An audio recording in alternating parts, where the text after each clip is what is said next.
Back. Did you get a lot of gifts this holiday season? Feel like there's more clutter than ever now in your home? Well, we've called in the professionals to help. The NAPO Get Organized Symposium is being held next week in Moon Township, and here with some tips to get your clutter under control and get organized is Sandra Lane, the president of the Pittsburgh chapter of NAPO. Welcome. Good morning, Heather. These are some good tips, and I was kind of like beating your ear in the commercial break so that I could get some tips for myself. Not a problem, not a problem. This is really good stuff. I mean, it's kind of like a fresh start. You feel clean, you feel organized, and like ready for the next year. Right. Getting organized is on a resolution list for many folks, which is why NAPO wanted to have this Get Organized Symposium to help motivate and encourage folks to do that. And so what is going to happen at the symposium? Sure. So we're going to start off with breakfast, and then we have a keynote speaker, James Lott Jr., who is a Los Angeles-based organizer that is going to be visiting with us, sharing some of his thoughts. Then we're going to have two Ask the Organizer panels. These panels are going to feature the professional organizers from our chapter answering your questions. So bring them on. Challenges, difficulties you're facing, any resolutions that you have that we can be of help, we're there to offer tips and strategies. So it sounds like this is open to the public? It is, and folks can register on our website, napopittsburgh.org. And the registration is $15. That early bird price is good till January 8th, and then the price goes up to $25. And we mentioned that this is in Moon, but when is this, and what's the location exactly? Yes, January 11, Thursday, January 11 starts at 8 a.m. and goes till 12:30, and it's at the Charrington Parkway Embassy Suites. Okay, great, and we will have that information posted on our website as well. So let's talk about getting organized in your home. I think that some of the biggest issues, office work, the paperwork, between the daily mail that comes in, the junk mail that you don't want, and filing away important papers, it can really stack up if you don't stay on top of it. Agreed. Well, it comes at us every day, so the best defense is a good offense. So you want to go through it every day. Do a daily sort, and you'll take 3 steps when you do this sort. It'll either go into a pile that gets filed away, or you'll want to take action on it, and that means maybe a check needs to be written or a phone call needs to be made. That'll be a separate pile, and then the last pile is to toss, and that's a recycle or shred if you've got some confidential information. So let me ask you about this. A lot of companies are now doing electronic billing. Most of them do that. So how long do you have to keep your records for, since most of it is online at this point? Right. Well, it all depends on the records that we're talking about. But most of them, if you're talking anything taxes, I would consult your tax attorney. But when it comes to, for example, the illustration I'm going to give you, utilities, you really don't need to keep them for more than a year, even less that, because everything is available electronically. Some folks like to keep a year-end statement just to have a tracking of how much their electric was over the course of several years, and that's a good idea to hang on to. Okay, so about a year is a good rule of thumb. Right.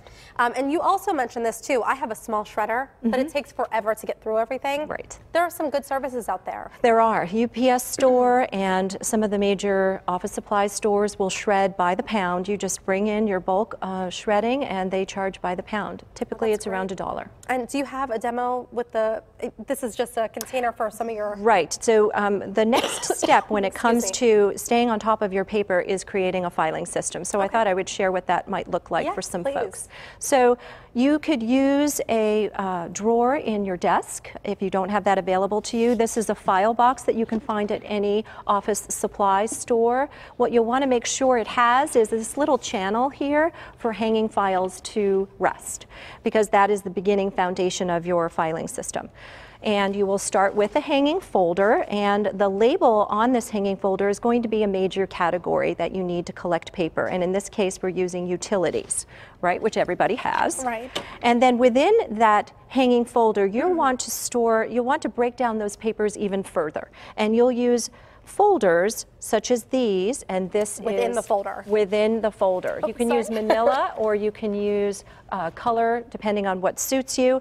But we have these right here already labeled to break down that paper flow even further. So these are the utilities that any household might have: electric, gas, water, etc.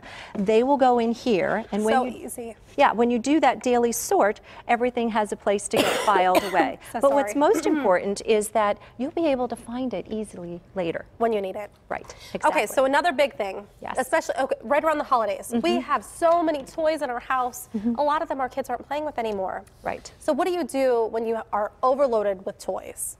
Well, it's a good idea to go through your toys on a regular basis. Having toys is a wonderful blessing, but sometimes it can be a burden because it really is overstimulating to a child to have too much to look and play with.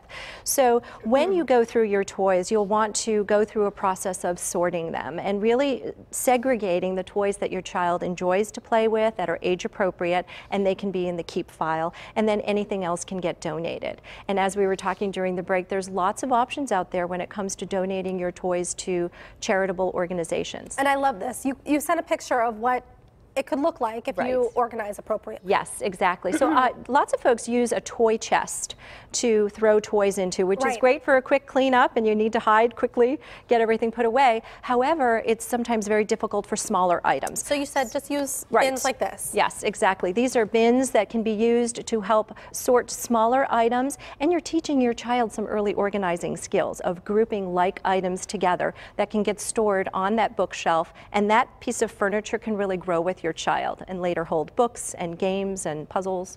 And just quickly, you mentioned a couple places you can donate toys, and where are those? Right. So all across Pittsburgh, you'll find any Goodwill Center, St. Vincent de Paul. One that I particularly love is an organization called Play It Forward. Right. Okay, thank you so much, Sandra, for being here, giving us some tips to start off the new year. The NAPO Get Organized Symposium will be held Thursday, January 11th, as you heard, at the Embassy Suites in Moon Township. For all the details, you can check out their website. We'll have a link posted for you at kdka.com/PTL.